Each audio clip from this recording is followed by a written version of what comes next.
बुद्धि को अपना गुलाम बना लो, जीत निश्चित होगी। ऐसा गौतम बुद्ध ने कई सालों पहले अपने शिष्यों को क्यों कहा था? इसके पीछे का रहस्य क्या है? तो इसके बारे में ही हम आज के इस वीडियो में कहानी के माध्यम से जानेंगे। तो उस कहानी की शुरुआत करते हैं। दोस्तों, क्या आप जैसा बनना चाहते हैं वैसा नहीं बन पा रहे हैं, या जो आप चाहते हैं अगर वो नहीं हो रहा है, तो आज की यह कहानी आपके लिए ही है। दोस्तों, इस कहानी को ध्यान से अंत तक जरूर सुनिए। दोस्तों, अगर आप इस कहानी को अंत तक ध्यान से पढ़ते हैं तो आपको इस कहानी से कुछ ऐसा सीखने को मिलने वाला है जो आपको आपकी जिंदगी में बहुत काम आने वाला है। आप गौतम बुद्ध के जीवन की इस कहानी को अंत तक ध्यान से जरूर सुनिए। दोस्तों, इस कहानी को सिर्फ समझिएगा मत, बल्कि इस कहानी को अपने भीतर उतर जाने दीजिए। तो बिना समय को गवाएं, चलिए कहानी की शुरुआत करते हैं। गौतम बुद्ध के जीवन की शिक्षाप्रद कहानी जो आपका जीवन बदल देंगी। दोस्तों, एक बार गौतम बुद्ध को एक सभा में भाषण करना था, और जब सभा का समय हुआ तब बुद्ध वहां आए और बिना कुछ बोले ही वहां से चले गए। तकरीबन 100 से भी ज्यादा लोग बुद्ध का उस सभा में इंतजार कर रहे थे, और बुद्ध के इस तरह के व्यवहार को देखकर सभी लोग बेहद चौंके, लेकिन किसी ने भी बुद्ध से कोई भी प्रश्न नहीं किया। दोस्तों, अगले दिन फिर से सभा का आयोजन हुआ, और दूसरे दिन सभा में लोगों की संख्या तकरीबन घट गई। इस बार तकरीबन 80 लोग सभा में बैठे हुए थे। बुद्ध सभा में आए, लेकिन इस बार भी बुद्ध ने वही किया, यानी बुद्ध इस बार भी आए और बिना कुछ बोले ही वहां से चले गए। लोग दोबारा से चौंके, लेकिन किसी ने भी बुद्ध से कोई प्रश्न नहीं किया। अगले दिन सभा का आयोजन फिर से किया, लेकिन इस बार सभा में लोगों की संख्या और घट गई।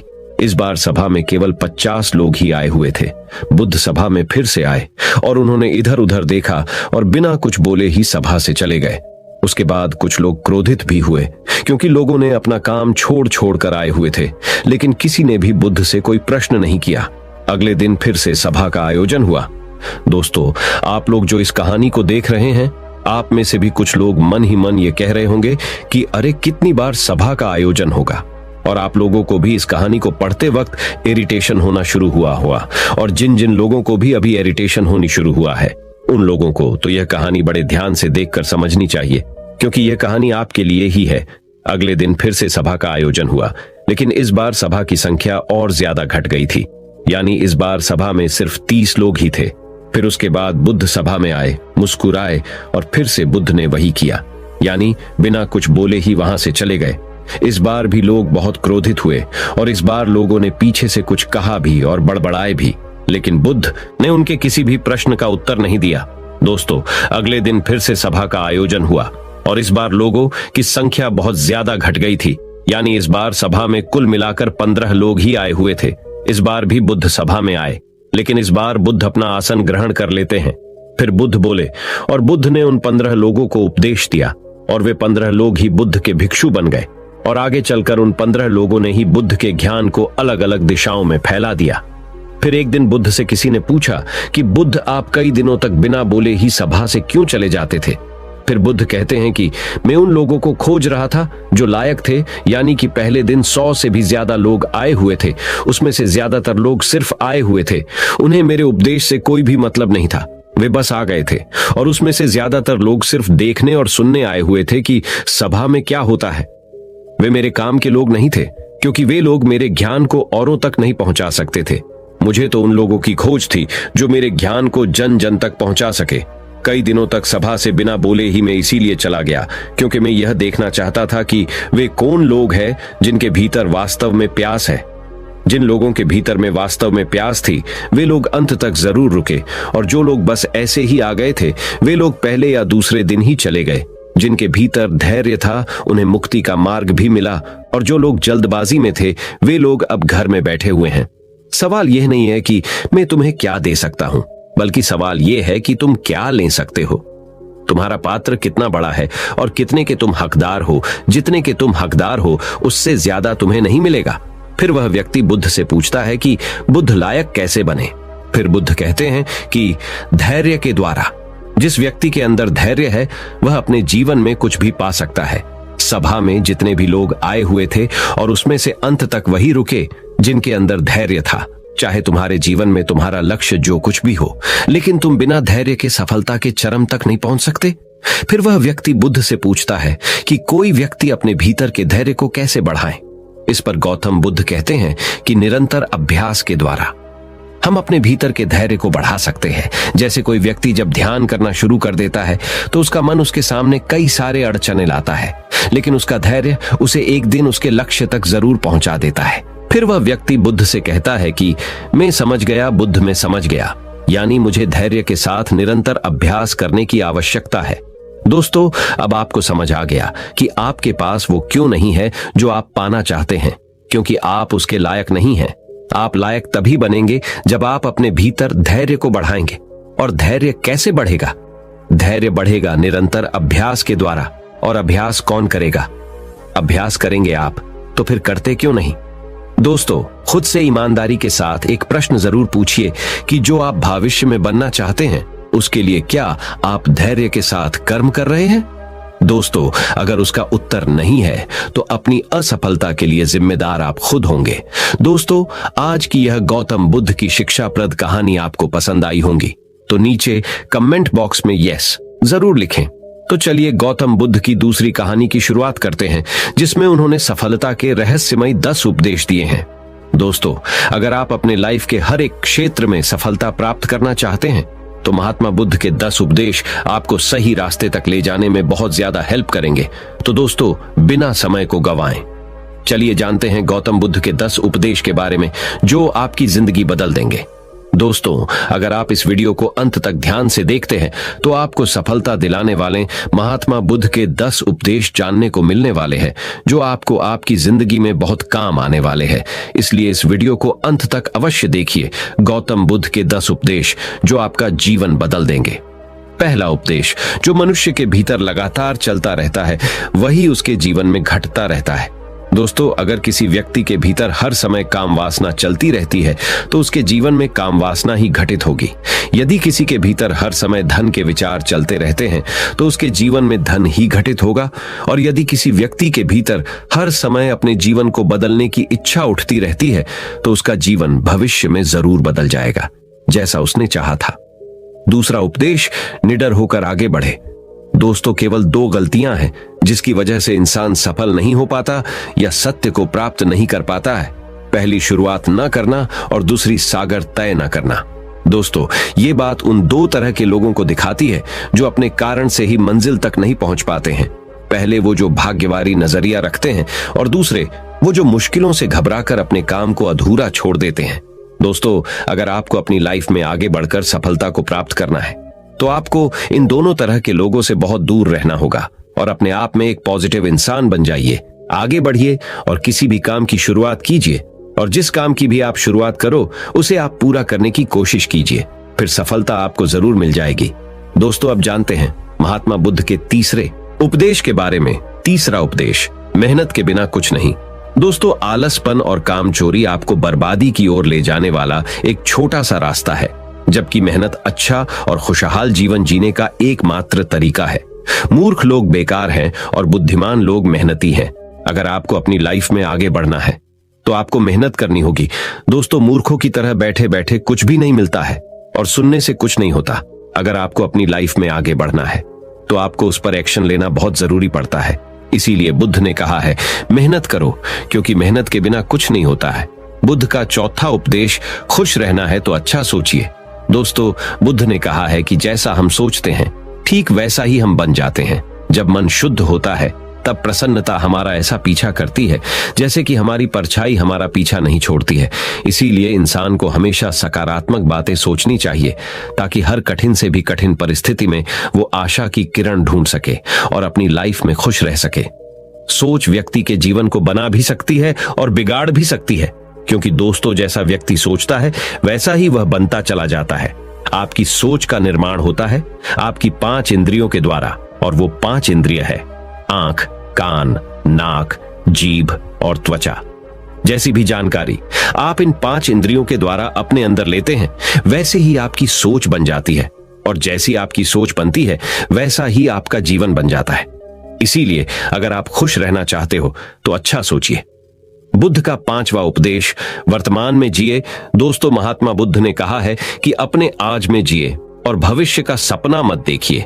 अपने मन को हमेशा वर्तमान क्षण पर केंद्रित करें, क्योंकि यही एक रास्ता है अपने दुख और चिंताओं से मुक्ति पाने का, और यही तरीका आपको शांति की ओर ले जा सकता है।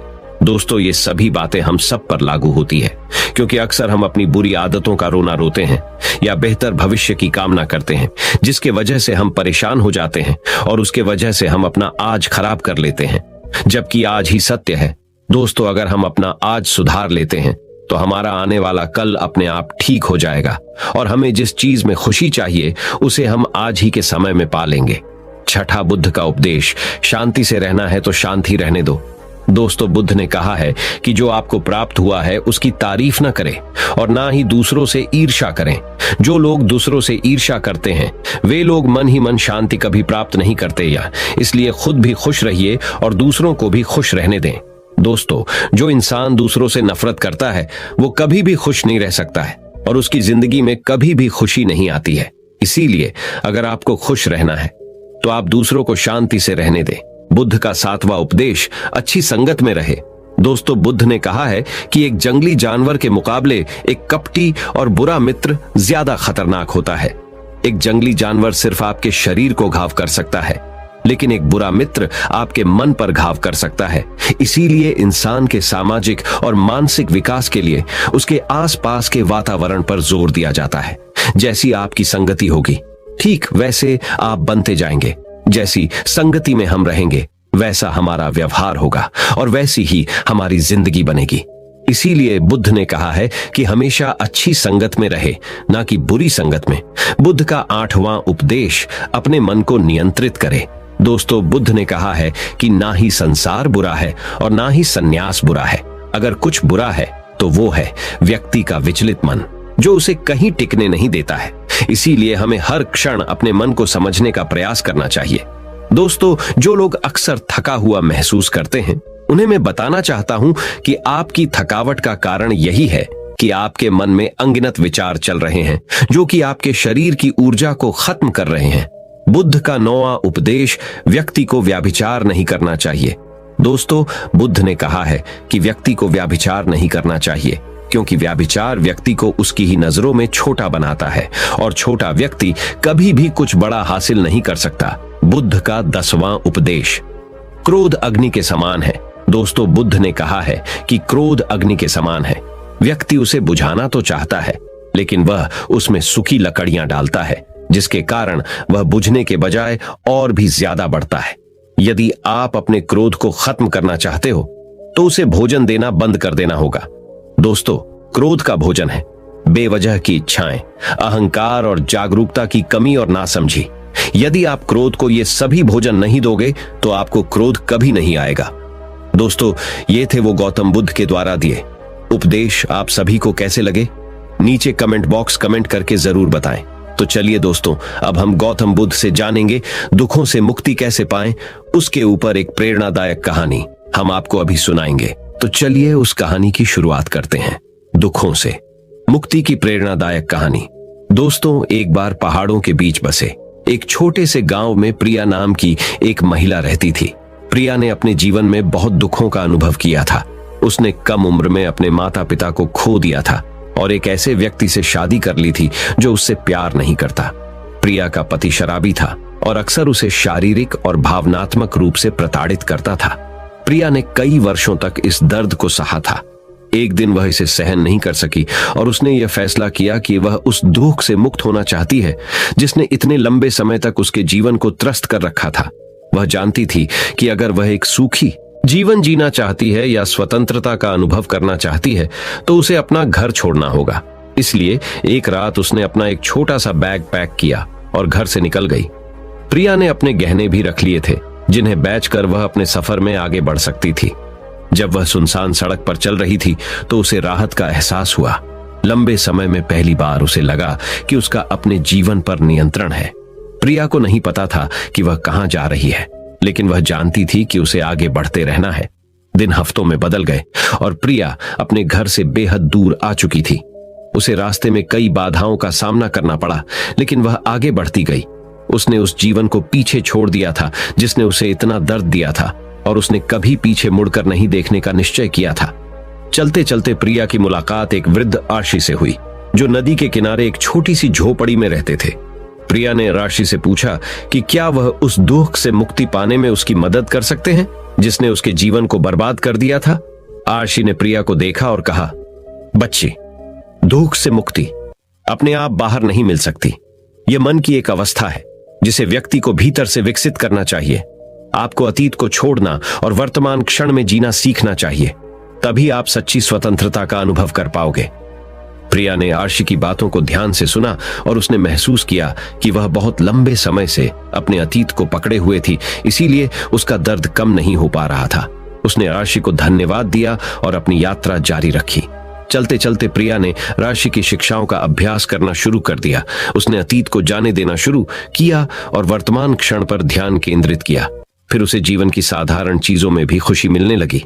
प्रिया एक गांव से गुजर रही थी जहां पर पोस्टर लगे थे कि प्राइमरी स्कूल में शिक्षक की आवश्यकता है। प्रिया पढ़ी लिखी थी और उसे पैसे की भी आवश्यकता थी, इसलिए वह बच्चों को पढ़ाने लगी। एक दिन प्रिया लोगों के एक समूह से मिली जो आग के चारों ओर इकट्ठा थे। वे नाच रहे थे और गा रहे थे और उनकी हंसी हवा में गूंज रही थी। प्रिया पहले तो इसमें शामिल होने से हिचकिचा रही थी, लेकिन उसके भीतर की आवाज उसे उस समूह में जाने और मजे करने के लिए कह रही थी। प्रिया ने समूह के साथ नृत्य किया और खूब हंसी। लंबे समय में पहली बार वह वास्तव में खुशी महसूस कर रही थी। उसने महसूस किया कि खुशी कोई ऐसी चीज नहीं है जो खुद के बाहर पाई जा सकती है, बल्कि मन की एक अवस्था है जिसे व्यक्ति को भीतर से विकसित करना होता है। प्रिया को अब दुख से मुक्ति मिल गई थी। अब वह बच्चों को पढ़ाती और अपने अनुभव का उपयोग दूसरों को खुशी का रास्ता खोजने में मदद करने के लिए करती। तो दोस्तों, इस कहानी से हमें यह सीखने को मिलता है कि खुशी कोई ऐसी चीज नहीं है जो खुद के बाहर पाई जा सकती है, बल्कि मन की एक अवस्था है जिसे व्यक्ति को भीतर से विकसित करना होता है। दोस्तों, अगर आपको यह कहानी पसंद आई होगी और आपके लिए उपयोगी साबित हुई होगी तो इस कहानी को अपने दोस्तों के साथ अवश्य शेयर कीजिए। साथ ही हमारे साथ ऐसे ही जुड़े रहें। तो चलिए बढ़ते हैं हमारे गौतम बुद्ध की अगली कहानी की तरफ, जो कि आपको जिंदगी की बहुत अच्छी सीख देने वाली है। तो चलिए शुरू करते हैं गौतम बुद्ध की शिक्षाप्रद कहानी। गौतम बुद्ध की शिक्षाप्रद कहानी। दोस्तों, एक बार गौतम बुद्ध अपने भिक्षुओं के साथ एक वृक्ष के नीचे बैठ विश्राम कर रहे थे। उस वृक्ष की छाव में बुद्ध अपने भिक्षुओं की जिज्ञासा दूर कर रहे थे। बुद्ध के सभी भिक्षु एक एक करके उनसे प्रश्न पूछ रहे थे और गौतम बुद्ध उनके प्रश्नों के उत्तर दे रहे थे। बुद्ध के उन भिक्षुओं में कुछ भिक्षु ऐसे भी थे जो कुछ समय पहले ही संघ से जुड़े हुए थे, जिसके कारण अभी उनके भीतर वह समझ पैदा नहीं हुई थी जो गौतम बुद्ध के प्रवचनों को समझ सकें। गर्मियों का समय था, सूरज अपने चरम पर था और चारों तरफ धूप ही धूप थी, लेकिन उस वृक्ष के कारण बुद्ध और उनके सभी भिक्षु आराम से छाव में बैठे हुए थे। इतने में ही गौतम बुद्ध के एक भिक्षु की नजर एक बूढ़े व्यक्ति पर पड़ती है जो उस वृक्ष के पास से ही गुजर रहा था। वह भिक्षु उस बूढ़े व्यक्ति को देखकर अचानक से ही हंसने लगता है। उस बूढ़े व्यक्ति की उम्र बहुत ज्यादा हो गई थी, जिसके कारण उसकी कमर मुड़ गई थी। उस बूढ़े व्यक्ति के हाथ में एक डंडा था जिसका सहारा लेकर वो बूढ़ा व्यक्ति अपनी मंजिल तक पहुंचने का प्रयास कर रहा था। उस बूढ़े व्यक्ति का शरीर केवल हड्डियों का ढांचा मात्र अपने भिक्षु को हंसते हुए देख बुद्ध उससे कहते हैं कि मेरे प्रिय भिक्षुओं, कृपा कर हंसो मत, क्योंकि जिस व्यक्ति को देखकर तुम अभी हंस रहे हो वो कोई साधारण व्यक्ति नहीं है, बल्कि वह व्यक्ति इसी क्षण तुम्हारे जीवन को रूपांतरित करने की क्षमता रखता है जो आज तक मैं तुम्हें सिखा नहीं पाया। वह यह बूढ़ा व्यक्ति तुम्हें सिखा रहा है। इसके द्वारा दी गई सीख को बेकार न करो। बुद्ध की यह बात सुनकर वह भिक्षु बुद्ध से कहता है कि मुझे क्षमा करे बुद्ध, पर मुझे यह समझ नहीं आ रहा है कि जो एक बूढ़ा व्यक्ति जो खुद अपने शरीर और अपनी बीमारियों से लाचार है, वो मुझे क्या सिखा सकता है। फिर बुद्ध उस भिक्षु से कहते हैं कि ये बूढ़ा व्यक्ति तुम्हें तुम्हारा भविष्य दिखा रहा है। जिस बुढ़ापे को और लाचारी को देखकर तुम अभी हंस रहे हो, वो बुढ़ापा और लाचारी तुम्हारे जीवन में भी आने वाली है। वह बूढ़ा व्यक्ति तुमसे कह रहा है कि अभी समय है, इस स्वस्थ शरीर का अच्छे कर्म करने के लिए उपयोग करो। अगर तुम्हारा ये स्वस्थ शरीर तुम्हारे हाथ से निकल गया तो फिर से वापस नहीं आएगा, और अभी तुम्हारा ये शरीर सही से काम कर रहा है, जैसे कि तुम्हारे हाथ, पैर, आंख, कान और ये सभी चीजें सही से काम कर रही हैं। क्या यह छोटी बात है और क्या तुम इसे मामूली सी बात समझ रहे हो? यह घटना कोई साधारण घटना नहीं थी। जो अभी तुम्हारे साथ घटी, और ये घटना तुम्हारे जीवन को बदलने की क्षमता रखती है। ठीक इसी तरह की घटना ने मेरा जीवन बदला था, और इस तरह की घटना के कारण ही मैं आज बुद्ध हूं। फिर वह भिक्षु बुद्ध से कहता है कि क्षमा करें बुद्ध, परंतु मेरे मन में यह विचार ही नहीं आया कि मैं उस बूढ़े व्यक्ति से कुछ सीख सकता हूं। उसे देखकर केवल मुझे हंसी आ गई। ऐसा इसीलिए हुआ क्योंकि तुम्हें अपने भीतर कहीं ना कहीं लगता है कि जिस स्थिति में आज वो बूढ़ा व्यक्ति है, उस स्थिति में तुम कभी नहीं आओगे। जिस बुढ़ापे का और लाचारी का सामना आज वो बूढ़ा व्यक्ति कर रहा है, तुम्हें लगता है कि उसका सामना तुम कभी नहीं करोगे। इसीलिए तुम उस बूढ़े व्यक्ति को देखकर हंस पाए। तुमने सच्चाई को नजरअंदाज कर दिया। अगर तुम सच्चाई को देख लेते तो चाहकर भी अपने आंखों के आंसुओं को नहीं रोक पाते, परंतु तुमने सत्य को अनदेखा कर दिया और तुम बहुत बड़ी संभावना से चूक गए। बुद्ध की ये बात सुन वो भिक्षु बुद्ध से क्षमा मांगता है और ये निश्चय करता है कि वह अपने स्वास्थ्य का उपयोग अपने अहंकार को बढ़ाने में नहीं, बल्कि परम सत्य को पाने में करेगा। दोस्तों, जो लोग इस कहानी को पढ़ रहे हैं, हो सकता है कि आप बड़ी बड़ी समस्याओं में हो, या हो सकता है कि आप परेशानियों में हो, लेकिन फिर भी एक बात को हमेशा ध्यान में रखना है कि जब तक आपका स्वास्थ्य ठीक है, तब तक आप किसी भी बड़ी से बड़ी समस्या से बाहर आ सकते हैं। दोस्तों, इसीलिए बुद्ध ने कहा है कि हमारा स्वास्थ्य हमारा सबसे बड़ा उपहार है जो हमें इस सृष्टि से मिला हुआ है, इसीलिए इसका उपयोग सही से करें। दोस्तों, आपको यह गौतम बुद्ध की शिक्षाप्रद कहानी कैसी लगी? कृपया हमें नीचे कमेंट बॉक्स में कमेंट करके जरूर बताएं, और आपको यह कहानी पसंद आई होगी तो अपने दोस्तों के साथ इसे अवश्य शेयर कीजिए। तो दोस्तों, अब हम जानेंगे गौतम बुद्ध के अनुसार सच्चाई में सफलता की कुंजी क्या है। तो बिना देर किए गौतम बुद्ध की रहस्यमयी कहानी की शुरुआत करते हैं। हर व्यक्ति अपने जीवन में कुछ पाना चाहता है, कुछ बनना चाहता है, लेकिन कुछ % लोग ही अपने उस सपने को पूरा कर पाते हैं जो वे हर वक्त देखते रहते हैं। इसके पीछे क्या कारण है? क्या आप जानना चाहते हैं? अगर हां, तो यह कहानी आपके लिए ही है। दोस्तों, यह कहानी गौतम बुद्ध की जीवन से ली गई है, और इस कहानी को अगर आप अंत तक देखते हैं तो आपको समझ में आ जाएगा कि सफलता की कुंजी क्या है और सफलता के लिए क्या आवश्यक है। तो चलिए कहानी की शुरुआत करते हैं।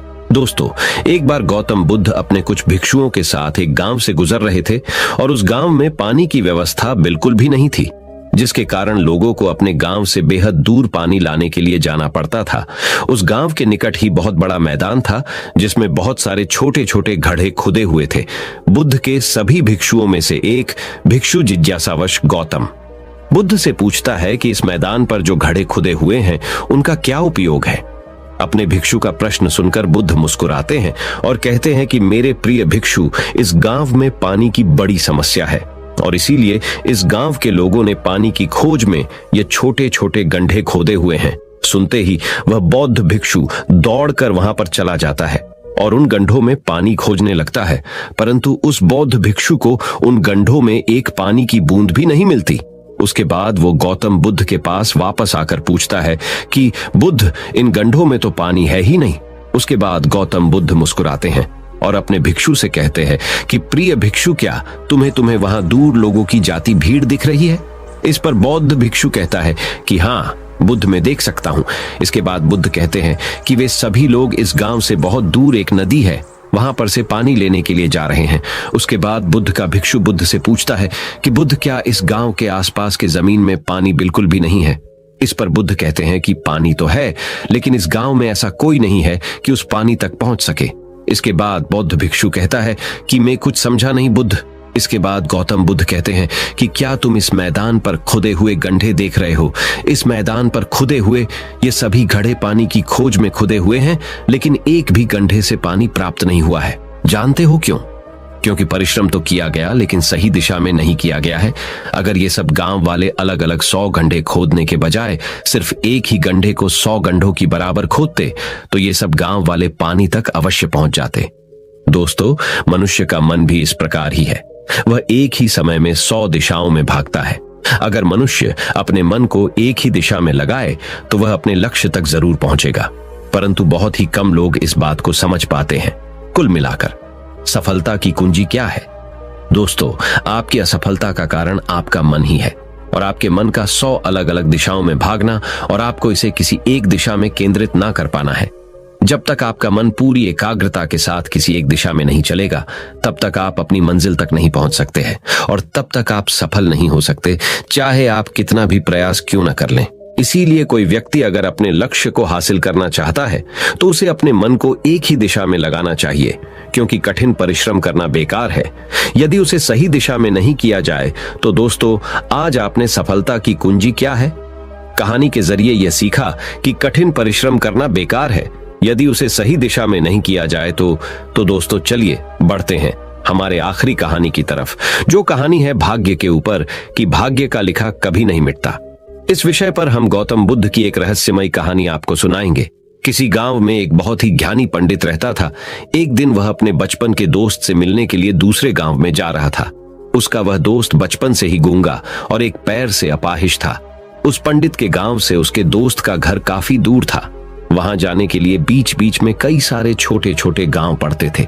पंडित रास्ते में अपनी धुन में चला जा रहा था। चलते चलते उसकी मुलाकात एक व्यक्ति से होती है। वह भी पंडित के साथ चलने लगता है।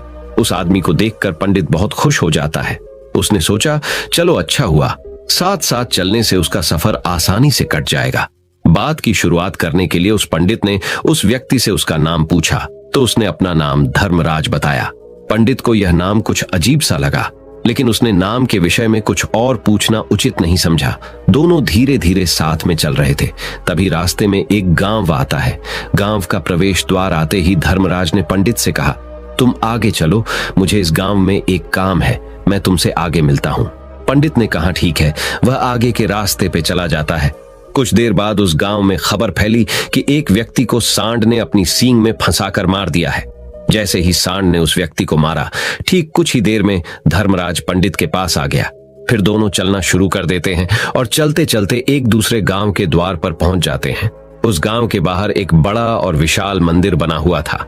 वहां पर आराम करने की सुविधा काफी बढ़िया लग रही थी। पंडित के दोस्त का घर अभी वहां से बहुत दूर था और रात भी होने वाली थी। तो पंडित ने धर्मराज से कहा, रात होने वाली है, पूरे दिन चलते चलते थक भी चुके हैं और भूख भी लग रही है, तो यहाँ पर भोजन करके यहीं पर हम विश्राम कर लेते हैं, फिर सुबह के समय आराम से आगे की यात्रा जारी करेंगे। धर्मराज ने कहा ठीक है, मुझे इस गांव में किसी को कुछ जरूरी सामान देने जाना है, तुम भोजन करके आराम करो, मैं बाद में आकर भोजन कर लूंगा। इतना कहकर वह वहां से चला जाता है। लेकिन उसके जाते ही कुछ ही देर बाद धुआं उठता हुआ दिखाई देता है और देखते ही देखते पूरे गांव में आग लग जाती है। पंडित ने हैरानी से सोचा कि यह धर्मराज जहां भी जाता है वहां कोई ना कोई अनहोनी जरूर हो जाती है, कुछ तो गड़बड़ है इस व्यक्ति में। लेकिन पंडित ने रात्रि में धर्मराज से कुछ भी पूछना उचित नहीं समझा। सुबह होते ही दोनों फिर से अपनी यात्रा शुरू कर देते हैं। कुछ देर चलने के बाद रास्ते में फिर से एक गांव आता है। धर्मराज ने फिर पंडित से कहा, आप आगे चलिए, मुझे इस गांव में अपने मित्र से मिलने जाना है, मैं अपने दोस्त से मिलने के बाद आगे रास्ते में मिलूंगा। यह कहकर धर्मराज वहां से चला गया। लेकिन पंडित इस बार आगे नहीं गया। वहीं खड़ा होकर धर्मराज को देखता रहा कि वह कहां जा रहा है और क्या करता है। तभी थोड़ी देर बाद लोगों की आवाज सुनाई देने लगी कि एक व्यक्ति को सांप ने काट लिया है और उसकी मृत्यु हो गई है। ठीक उसी समय धर्मराज फिर पंडित के पास पहुंच गया। लेकिन इस बार पंडित से रहा नहीं गया और उसने धर्मराज से पूछ ही लिया कि तुम जिस भी गांव में जाते हो वहां कोई ना कोई अनहोनी जरूर हो जाती है, क्या तुम मुझे बता सकते हो ये ऐसा क्यों हो रहा है? धर्मराज ने कहा, पंडित जी, आप तो मुझे बहुत ज्ञानी मालूम पड़े थे, इसीलिए मैं आपके साथ चलने लगा था, क्योंकि ज्ञानियों का साथ बहुत अच्छा होता है, परंतु आप अभी तक समझ नहीं पाए कि मैं कौन हूं। पंडित ने कहा, मैं समझ गया हूं, लेकिन मुझे कुछ शंका है। अगर आप ही अपना उपयुक्त परिचय दे दें तो मेरे लिए आसानी होगी। तब धर्मराज ने जवाब दिया कि मैं यमदूत हूं और यमराज की आज्ञा से उन लोगों के प्राण हरण करता हूं जिनकी उम्र पूरी हो चुकी है। हालांकि पंडित को पहले से ही इस बात की आशंका थी, फिर भी धर्मराज के मुंह से ये बातें सुनकर वह घबरा गया। लेकिन वह हिम्मत करके पूछता है कि अगर तुम सच में यमदूत हो तो मुझे बताओ, अगली मृत्यु किसकी है? धर्मराज ने जवाब दिया, अगली मृत्यु तुम्हारे उसी मित्र की है जिससे तुम मिलने जा रहे हो, और उसकी मृत्यु का कारण भी तुम ही बनोगे। ये बात सुनकर पंडित सहम गया और सोच में पड़ गया कि अगर सच में यह धर्मराज यमदूत हुआ तो उसकी बात भी सच होगी और उसके कारण मेरे बचपन के सबसे अच्छे मित्र की मृत्यु हो जाएगी। तो सबसे अच्छा तो यही होगा कि मैं अपने मित्र से मिलने ही ना जाऊं, कम से कम मैं उसकी मृत्यु का कारण तो नहीं बनूंगा। धर्मराज ने मुस्कुराते हुए कहा, तुम जो सोच रहे हो वो सब मुझे पता है, मगर तुम्हारे अपने मित्र से मिलने न जाने से नियति नहीं बदल जाएगी। तुम्हारे मित्र की मृत्यु तो निश्चित है और वह अगले कुछ ही पलों में घटित होने वाली है। महाकाल के मुंह से ऐसी बातें सुनकर पंडित को झटका लगा, क्योंकि महाकाल ने पंडित के मन की बातें पढ़ ली थी, जो कि एक सामान्य व्यक्ति के लिए संभव नहीं है। अब पंडित को विश्वास हो गया कि यह धर्मराज सचमुच में यमदूत ही है। जब पंडित को यह पूर्ण विश्वास हो गया कि धर्मराज जी यमदूत है, तो वह घबरा गया। वह अपने मित्र की मृत्यु का कारण नहीं बनना चाहता था, इसलिए वह पलटकर अपने गांव की तरफ वापस जाने लगा। लेकिन जैसे ही पंडित वापस जाने के लिए मुड़ा, उसने देखा कि उसका मित्र तेजी से उसकी तरफ चला आ रहा है, जो कि पंडित को देखकर अत्यंत प्रसन्न दिखाई पड़ रही थी। अपने मित्र के आने की गति को देखकर पंडित को ऐसा लगा कि जैसे उसका मित्र काफी देर से उसका ही पीछा कर रहा है, लेकिन वह बचपन से ही गूंगा था और एक पैर से लंगड़ा भी था, इसलिए ना तो वह पंडित को आवाज देकर रोक पाया था और ना ही उस तक पहुंच पा रहा था। लेकिन जैसे ही वह पंडित के पास पहुंचा, अचानक ही जमीन पर गिर पड़ा और उसकी मृत्यु हो गई। पंडित हक्का बक्का होकर धर्मराज की ओर देखने लगा, जैसे कि वह पूछना चाह रहा हो कि आखिर क्या हुआ। धर्मराज पंडित के मन में उठ रहे प्रश्नों को समझ गया और बोला, तुम्हारे मित्र ने पिछले गांव में ही तुम्हें देख लिया था और मैं वहीं से ही तुम्हारा पीछा कर रहा था, लेकिन गूंगा और लंगड़ा होने की वजह से वह तुम तक नहीं पहुंच पाया। उसने अपनी पूरी ताकत लगाकर तुम तक पहुंचने का प्रयास किया, लेकिन बुढ़ापे में बचपन जैसी ताकत नहीं होती, इसलिए हार्ट अटैक होने के कारण उसकी मृत्यु हो गई, क्योंकि वह तुमसे मिलने के लिए अपनी सीमाओं को तोड़कर तुम्हारे पीछे भाग रहा था। इसलिए अपने मित्र की मृत्यु का कारण भी तुम ही कहलाओगे। अब पंडित को पूर्णतः विश्वास हो गया था कि धर्मराज एक यमदूत है और उसका कार्य जीवों के प्राण हरना है। लेकिन पंडित एक ज्ञानी व्यक्ति था। वह यह भी जानता था कि मृत्यु पर किसी का वश नहीं है, सबको एक न एक दिन मरना ही है। यही सोचकर उसने अपने आप को संभाल लिया। लेकिन अचानक ही पंडित के मन में अपनी मृत्यु के बारे में जानने की इच्छा हुई, इसलिए उसने धर्मराज से पूछा कि जब मृत्यु मेरे दोस्त की होनी थी, तो तुम शुरू से ही मेरे साथ क्यों चल रहे थे? यह प्रश्न सुनकर धर्मराज जोर से हंसा और बोला, मैं तो हर पल हर क्षण सभी के साथ चलता हूं, किंतु लोग पहचान नहीं पाते, क्योंकि लोगों के पास अपनी समस्याओं के अलावा किसी और व्यक्ति, वस्तु या घटना के बारे में सोचने, समझने या उसे देखने का समय ही नहीं होता। पंडित ने कहा, तो क्या तुम ये बता सकते हो कि मेरी मृत्यु कब, कहां और कैसे होगी? महाकाल ने कहा, हालांकि किसी भी सामान्य जीव के लिए अपनी मृत्यु के बारे में जानना ठीक नहीं है, क्योंकि कोई भी जीव हो वो अपनी मृत्यु के बारे में जानकर बहुत दुखी हो जाता है। हालांकि तुम ज्ञानी व्यक्ति मालूम पड़ते हो और तुमने जिस तरीके से अपने मित्र की मृत्यु को सहन कर लिया है, उसे देखकर लगता है कि तुम अपनी मृत्यु के बारे में जानकर भी दुखी नहीं होगे। तो तुम्हारी मृत्यु आज से ठीक 6 महीने बाद आज ही के दिन किसी दूसरे राज्य में फांसी लगने से होगी, और सबसे हैरानी की बात तो ये होगी कि तुम स्वयं ही खुशी से उस फांसी को स्वीकार कर लोगे। इतना कहकर धर्मराज वहां से चला गया, क्योंकि अब धर्मराज के पास पंडित के साथ चलते रहने का कोई कारण न था। इसके बाद पंडित ने अपने मित्र के शरीर का अंतिम संस्कार किया और यथाशक्ति उसके क्रियाकर्म करके अपने गांव वापस आ गया। लेकिन कोई व्यक्ति कितना भी ज्ञानी क्यों ना हो, अपनी मृत्यु के बारे में जानकर दुखी तो होता ही है और मृत्यु से बचने का कोई ना कोई उपाय भी खोजता है। तो पंडित ने भी वही किया। क्योंकि पंडित विद्वान था, इसलिए उसकी पहचान उस राज्य के राजा तक थी। पंडित ने सोचा कि राजा के पास तो कई सारे ज्ञानी मंत्री हैं, वो मेरी मृत्यु से संबंधित समस्या का कोई ना कोई समाधान निकाल ही लेंगे। पंडित यही सब सोचता हुआ राज दरबार में पहुंच जाता है और राजा से सारी घटना के बारे में बताता है। राजा ने अपने मंत्रियों को सारी समस्या बताई और उनसे सलाह मांगी। अंत में सभी ने विचार विमर्श करके कहा, अगर पंडित की बात सही है तो उसकी मृत्यु भी 6 महीने बाद ही होगी, लेकिन मृत्यु तो तब होगी जब वह किसी दूसरे राज्य में जाएगा।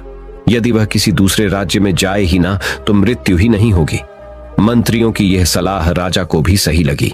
इसके बाद पंडित के रहने की सारी व्यवस्था महल में ही कर दी गई और राजा के आदेश के बिना उस पंडित से किसी को भी नहीं मिलने दिया जाता था। लेकिन पंडित कहीं भी आ जा सकता था, ताकि पंडित को ये ना लगे कि वो राजा की कैद में है। परंतु पंडित डर के मारे स्वयं ही कहीं आता जाता नहीं था। धीरे धीरे महीने गुजर गए और पंडित की मृत्यु का समय नजदीक आने लगा और अंततः वह भी दिन आ गया जिस दिन पंडित की मृत्यु होनी थी। तो जिस दिन पंडित की मृत्यु होनी थी उसके एक रात पहले पंडित डर के मारे जल्दी ही सो गया ताकि जल्दी से वह रात बीत जाए और अगला दिन आ जाए ताकि मृत्यु टल सके। लेकिन पंडित को नींद में चलने की बीमारी थी और अपनी इस बीमारी के बारे में वह स्वयं ही नहीं जानता था। तो फिर राजा, मंत्री या किसी वैद्य को इसके बारे में बताने का कोई प्रश्न ही नहीं उठता। पंडित अपनी मृत्यु को लेकर बहुत चिंतित था।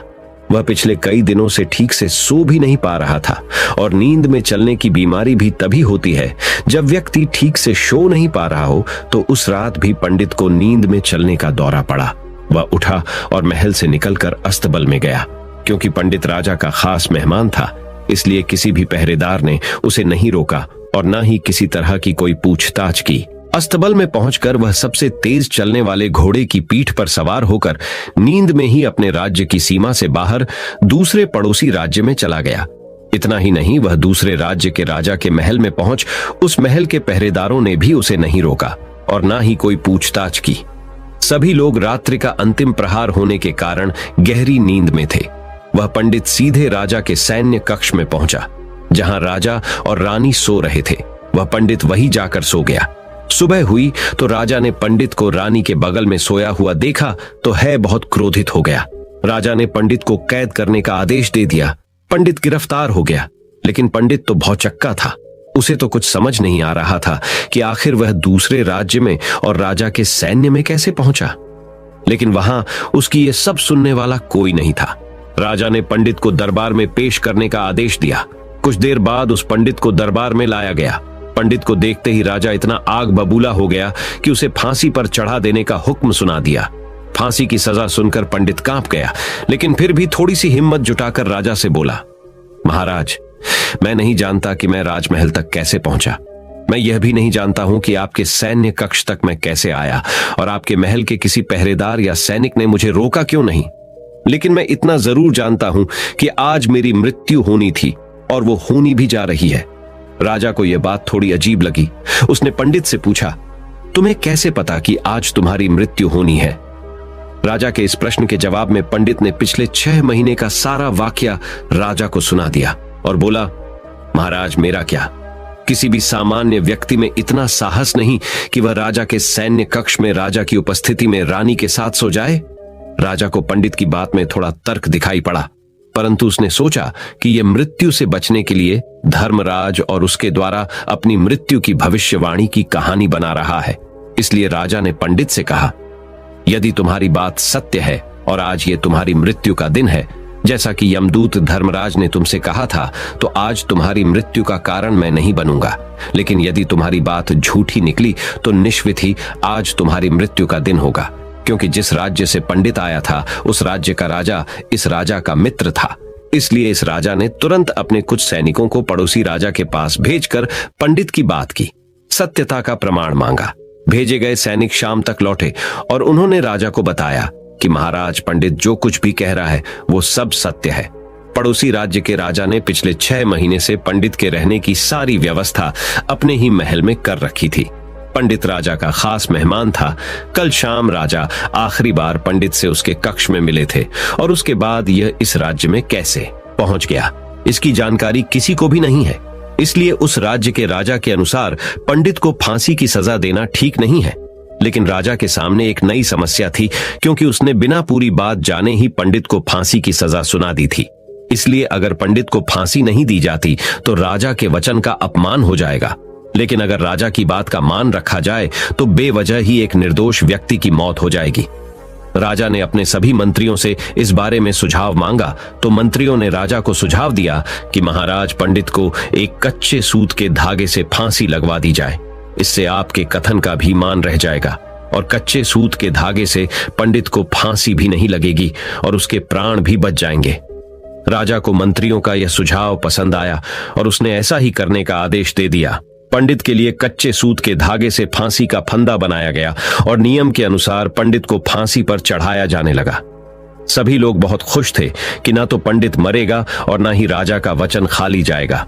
पंडित को भी पूर्ण विश्वास था, ये सूत के धागे से तो उसकी मृत्यु हो ही नहीं सकती। इसलिए उसी पर चढ़ने के लिए तैयार हो गया। जैसा कि धर्मराज ने भविष्यवाणी की थी कि तुम खुद ही अपनी फांसी को स्वीकार करोगे। लेकिन जैसे ही पंडित को फांसी दी गई, सूत का धागा तो टूट गया, लेकिन टूटने से पहले उसने अपना काम कर दिया था। पंडित के गले की एक नस सूत के धागे के झटके से कट चुकी थी और पंडित जमीन पर पड़ा तड़प रहा था। उसी पल उसके गले से खून की फुहार निकल रही थी और देखते ही देखते पंडित का शरीर पूरी तरह से शांत हो गया। सभी लोग आश्चर्यचकित थे और पंडित को मरता हुआ देख रहे थे। किसी को विश्वास नहीं हो रहा था कि कच्चे सूत के धागे से भी किसी इंसान की मृत्यु हो सकती है। लेकिन घटना तो घट चुकी थी। नियति ने अपना काम कर दिया था और धर्मराज की भविष्यवाणी सच हो चुकी थी। श्रीमद् भागवत गीता में भगवान श्री कृष्ण ने कहा है, जो होना होता है वो होकर ही रहता है। हम चाहे कितनी ही सावधानी बरतें, कितना ही उपाय कर लें, लेकिन घटना और घटना की पूरी प्रणाली पहले से ही तय होती है, जिसे हम थोड़ा सा भी इधर उधर नहीं कर सकते हैं। दोस्तों, शायद इसीलिए ईश्वर ने हमें भविष्य जानने की क्षमता नहीं दी है, ताकि हम अपने जीवन को ज्यादा बेहतर तरीके से जी सकें। और यही बात उस पंडित पर भी लागू होती है। अगर पंडित ने महाकाल से अपनी मृत्यु के बारे में ना पूछा होता तो 6 महीने तक राजा के महल में कैद रहकर डर डर कर जीने की बजाय ज्यादा बेहतर जीवन जीता। तो दोस्तों, उम्मीद करता हूं आपको इस कहानी से एक अच्छी सीख मिली होगी।